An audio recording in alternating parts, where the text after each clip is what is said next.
तुम्ही पण शिमला कुलू मनालीला फिरायला जायचा प्लॅन करताय का? मग हा व्हिडिओ तुमच्यासाठी परफेक्ट आहे.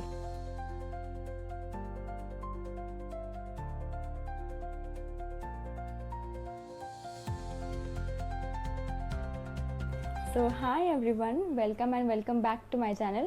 Myself doctor Vaishnavi. तर मी आत्ताच काही दिवसांपूर्वी शिमला कुलू मनालीला फिरायला गेलेले. हा व्हिडिओ तर शेवटपर्यंत नक्की बघा.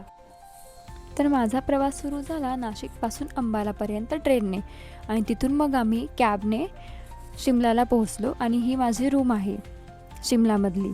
त्यानंतर आम्ही फ्रेश होऊन शिमलामधला फेमस चर्च बघायला गेलो, जे तुम्ही 3 इडियट्स मूवीमध्येही बघितलं असेल. आणि तिथे एक हनुमानाचं मंदिर देखील आहे, पण आम्हाला लेट झाल्यामुळे आम्ही तिथे जाऊ नाही शकलो. तेही खूप सुंदर आहे, तुम्ही तिथे नक्की व्हिजिट करा. त्यानंतर आम्ही मॉल रोडला गेलो. तिथे आम्ही जरा शॉपिंग केली, पण ऑनेस्टली तिथे खूप जास्त ओव्हर प्राईज होत्या वस्तू.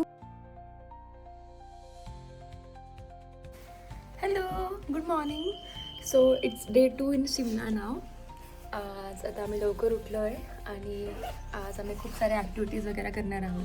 तर त्यानंतर चहा नाश्ता करून आम्ही पुढच्या प्रवासाला निघालो. आम्ही ट्रेकिंग केली आणि तिथे मंदिर होतं एक काली माताचं, तिथे व्हिजिट केलं आणि तिथून जो व्ह्यू होता तो खूप सुंदर होता. इथे कॅफेज वगैरे होते, तर आम्ही तिथे कॅफेमध्ये जाऊन जरा वेळ चिल केलं. आणि दुसऱ्या दिवशी आम्ही मनालीला जायला निघालो आणि मनालीला खूप सुंदर रूम भेटलेला. हा वुडन कॉटेज होतं आणि इथला व्ह्यू तर खूप सुंदर होता.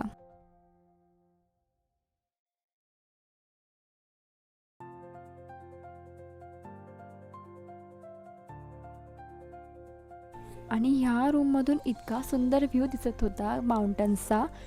फुल्ली स्नो कवर्ड माउंटन्स होते आणि तिथे थंडी पण खूप जास्त होती.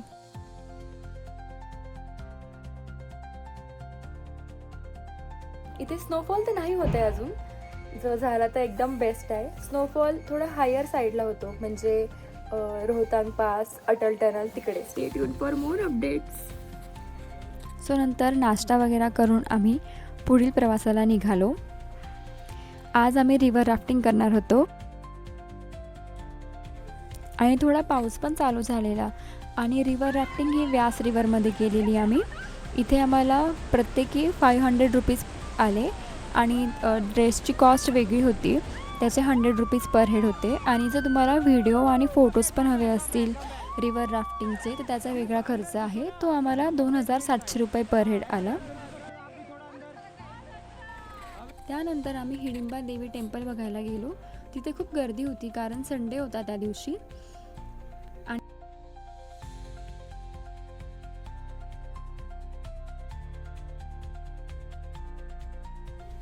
सो तुम्ही संडेला जाणं अवॉइड करा कारण तिथे खूप गर्दी असते. त्यानंतर आम्ही इथला त्यांचा ट्रेडिशनल ड्रेस पण ट्राय केला आणि नंतर मग आम्ही शॉपिंग केली थोडीफार. तिथे पण एक मॉल रोड आहे मनालीचा.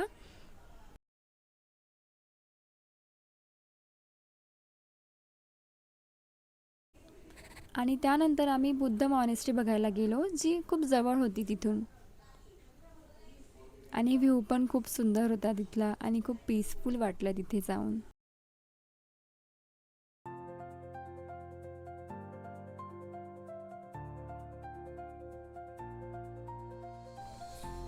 त्यानंतर नेक्स्ट डेला आम्ही रोहतांग पासला गेलेलो आणि इथे वेगवेगळ्या ॲक्टिव्हिटीज होत्या, ज्याच्यामध्ये आम्ही झिपलाईन केलेली.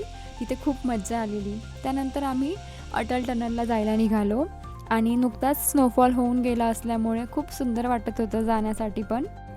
आणि तिथे खूप बर्फ खेळला आम्ही आणि नेक्स्ट पार्टमध्ये मी सांगणार आहे की मला किती खर्च आला. So stay tune. थँक्यू.